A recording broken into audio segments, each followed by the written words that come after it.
সম্মানিত সুধী, হযরতুল আল্লাম শহীদ মরহুম আল্লামা দেলওয়ার হোসেন সাঈদী রাহিমাহুল্লাহ ওনার স্মৃতি বিজড়িত আজকের এই ঐতিহাসিক প্যারেড ময়দানের তাফসিরুল কোরআনের প্রোগ্রামে সব আছে।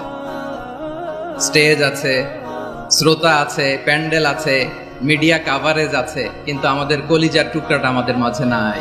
তারাবির নামাজে যাবেন, 8 রাকাতের পিছনে না পড়ে 20 রাকাত নামাজই পড়বেন। 20 রাকাতই নবী করিম সাল্লাল্লাহু আলাইহি ওয়াসাল্লাম পড়েছেন, সাহাবায়ে কেরাম পড়েছেন। ওমর রাদিয়াল্লাহু তাআলা আনহু এই সুন্নতকে বাধ্যতামূলক করে দিয়েছেন। আর রাসূলুল্লাহ বলেছেন, মা আনা আলাইহি ওয়া আসহাবি, আমি যেটা বলি, আমি যেটা করি, আর আমার সাহাবীরা যেটার উপর ঐক্যমত পোষণ করেছে, তোমরা ওইটার উপরে থাকো। একজন সাহাবীও এই 20 রাকাত তারাবির ব্যাপারে দ্বিমত পোষণ করেন নাই। সুতরাং 20 রাকাত তারাবির নামাজি পড়ুন, জামাতে পড়ুন, ঐক্যবদ্ধভাবে পড়ুন। আর শেষ রাত্রিতে সেহরিতে ওঠা যখন উঠবেন, ওই সময়টায় তাহাজ্জুদের নামাজ, সারা বছর তো পারেন না অনেকে, এই সময়টা তাহাজ্জুদটাও আদায় করে নিয়েন। আল্লামা লুৎফুর রহমান রাহিমাহুল্লাহ চলে গিয়েছেন আমাদেরকে ছেড়ে। তিনি বলতেন, ইনশাআল্লাহ মিজান আবার আসবে। মিজানুর রহমান আজহারি চলে গেছে, চলে যায়নি, তাকে চলে যাওয়ার জন্য বাধ্য করা হয়েছে।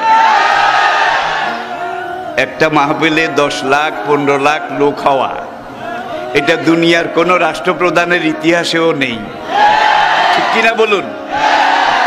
আর একজন রাষ্ট্রপ্রধান যখন কোনো এলাকায় যায়, সেখানে রিজার্ভ গাড়ি দেওয়া হয়, জায়গা জায়গা থেকে গাড়ি প্রেরণ করা হয়, সার্ভ করা হয়, তাদেরকে ভাড়া দেওয়া হয়, খানা দেওয়া হয়, গরু জবাই করে একেবারে মোরগ মুসাল্লাম বিরিয়ানি এগুলো দেওয়া হয়। তারপরে যাওয়ার সময় আবার কিছু নগদ হাদিয়াও দেওয়া হয়।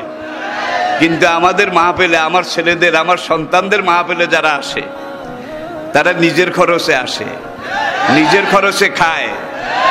আজকে তাকে এই দেশে থাকতে দেওয়া হয়নি। সোজা কথা, সংক্ষিপ্ত কথা, চূড়ান্ত কথা, শেষ কথা, মিজান আবার আসবে, বিজয়ীর বেশে আসবে। হুজুর, আমি তো আসলাম, আপনি তো আমাদেরকে ছেড়ে চলে গেলেন। ভিডিওটা একটু কষ্ট করে মন দিল দেখেন, যেন আসলে কেন খামখেয়ালি করে হালাই দিয়েন না। এই তারাবি নামাজ দিয়া একটা ধাক্কা ধাক্কি লাগাইয়া অসংখ্য মানুষকে তারাবি থেকে বিদায় করে দেওয়া হয়েছে।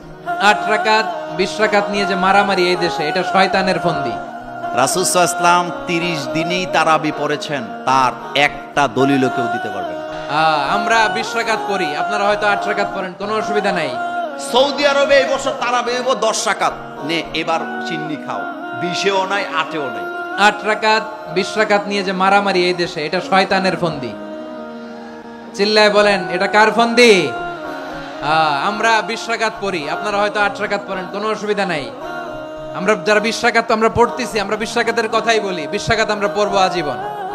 সৌদি আরবে, মক্কা মদিনায় 20 রাকাত পড়ে, কোনো অসুবিধা নাই। অন্যান্য মসজিদগুলোয় 8 রাকাত পড়ে, এই নিয়ে এদের মধ্যে মারামারি আছে? হ্যাঁ, এই জন্য রাকাত বিতর্ক এড়িয়ে চলবেন। প্রিয় ভাইয়েরা, আপনার আমল আল্লাহর কাছে কবুল হবে সংখ্যার বিচারে না উত্তমতার বিচারে? বলেন তো, সংখ্যার বিচারে না উত্তমতার বিচারে?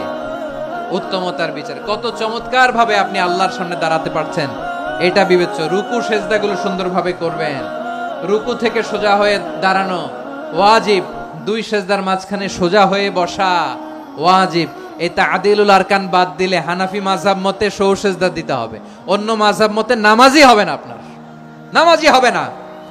এই জন্য ধীর স্থির ভাবে তারাবির সালাত যেন আমরা আদায় করি। পারা যাবে তো ইনশাআল্লাহ?